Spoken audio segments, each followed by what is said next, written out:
Hi friends, welcome back to my channel. Friends, ಇವತ್ತು ನಾನೊಂದು simple ಆಗಿರುವಂತಹ ಸ್ವೀಟ್ ಡಿಶನ್ನು ಇಟ್ಕೊಂಡು ಬಂದಿದ್ದೇನೆ. ಇವತ್ತಿನ ರೆಸಿಪಿ ಅಂತ ನಿಮಗೂ ಕೂಡ ಯಾವಾಗಾದರೂ ಕ್ಯಾರೆಟ್ ಹಲ್ವ ತಿನ್ನಬೇಕು ಅನಿಸಿದಾಗ ಅದನ್ನು ತುರಿದುಕೊಳ್ಳಲಿಕ್ಕೆ ಕಷ್ಟ ಅನಿಸ್ತಾ ಇದೆಯಾ?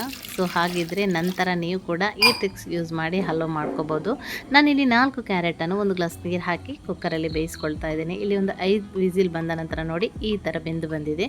ತುಂಬ ಸುಲಭ ಈ ಥರ ನೀವು ಹಲ್ವ ಮಾಡ್ಕೊಳ್ಳೋದಾದರೆ. ತುಂಬ ಹೊತ್ತು ತುರ್ಕೊಳ್ತಾ ಕುತ್ಕೋಬೇಕು ಅನ್ನೋದು ಚಿಂತೆಯೇ ಇಲ್ಲ. ಇಲ್ಲಿ ನಾನು ಬೇಯಿಸ್ಕೊಂಡ ನಂತರ ಈ ಥರ ಸ್ಮ್ಯಾಶ್ ಮಾಡಿಕೊಳ್ತಾ ಇದ್ದೇನೆ ನೋಡಿ.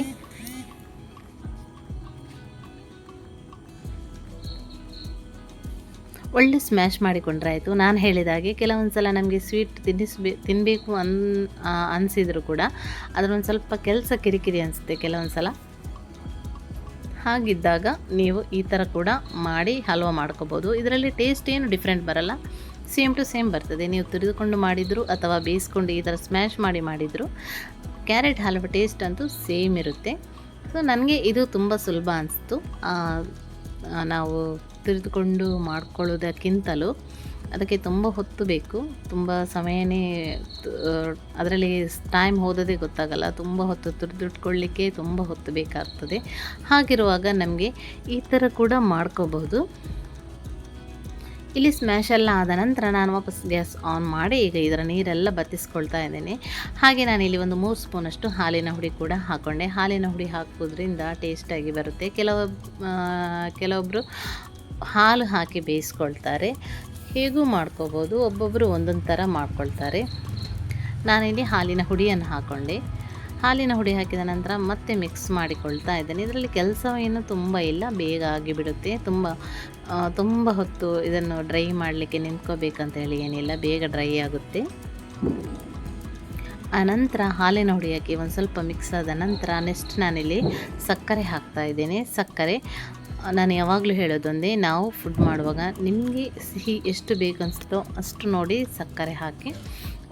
ಕೆಲವರಿಗೆ ಸ್ವೀಟ್ ಅಂದರೆ ತುಂಬ ಇಷ್ಟ ಆಗುತ್ತೆ, ಕೆಲವರಿಗೆ ಸ್ವೀಟ್ ಇಷ್ಟ ಆಗಲ್ಲ. ಸೊ ಹಾಗಾಗಿ ನಾವು ಹಾಕಿದ್ದೀವಿ ಅಂತ ಹೇಳಿ ಅದೇ ಮೆಜರಲ್ಲಿ ನೀವು ಹಾಕ್ಕೋಬೇಡಿ. ಮತ್ತು ಕಮೆಂಟ್ಸಲ್ಲಿ ಹೇಳ್ತೀರಾ, ನಾನು ಟ್ರೈ ಮಾಡಿ ನೋಡಿದೆ, ನನಗಂಥದ್ದು ತುಂಬ ಸ್ವೀಟ್ ಆಯಿತು, ತುಂಬ ಉಪ್ಪಾಯಿತು ಅಂತ ಹೇಳ್ತೀರಾ. ಇಲ್ಲ, ನಿಮಗೆ ಸ್ವಾದಾನುಸಾರವಾಗಿ ನಿಮಗೆ ಎಷ್ಟು ಬೇಕು ಅಷ್ಟು ನೋಡಿ ಹಾಕಿ. ಇಲ್ಲಿ ನಮಗೆ ಸ್ವೀಟ್ ಎಷ್ಟು ಬೇಕು ಅಂತ ಹೇಳಿ ನೋಡಿ ನಾನು ಅಷ್ಟೇ ಹಾಕ್ಕೊಂಡೆ.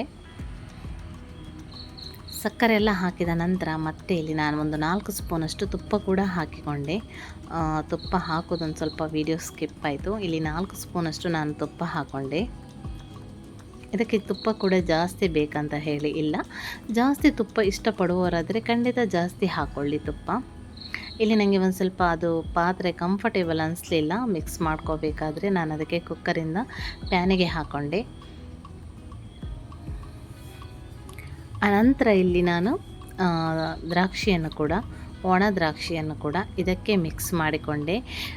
ಕೆಲವರು ಫ್ರೈ ಮಾಡಿಕೊಂಡು ಎಕ್ಸ್ಟ್ರಾ ಆ್ಯಡ್ ಮಾಡ್ಕೊಳ್ತಾರೆ. ಸೊ ನಿಮಗೆ ಹೇಗೆ ಬೇಕು ಹಾಗೆ ಮಾಡ್ಕೋಬೋದು. ಬಟ್ ನಾನು ಹೇಳಿದಾಗೆ ಟೇಸ್ಟ್ ಏನು ಡಿಫ್ರೆಂಟ್ ಬರಲ್ಲ. ನೀವು ಕೊನೆಯಲ್ಲಿ ಫ್ರೈ ಮಾಡಿಕೊಂಡು ಹಾಕಿದ್ರು, ಈಗ ಮಿಡ್ಲಲ್ಲಿ ಡೈರೆಕ್ಟಾಗಿ ಮಿಕ್ಸ್ ಮಾಡಿಕೊಂಡ್ರು ಟೇಸ್ಟು ಸೇಮ್ ಇರುತ್ತೆ. ಹಾಗೆ ಇಲ್ಲಿ ಒಂದು 1/4 ಸ್ಪೂನಷ್ಟು ನಾನು ಏಲಕ್ಕಿ ಹುಡಿ ಕೂಡ ಹಾಕ್ಕೊಂಡೆ. ಈಗ ನೋಡಿ ಒಳ್ಳೆ ತಳ ಬಿಡ್ತಾ ಇದೆ ಹಲ್ವ.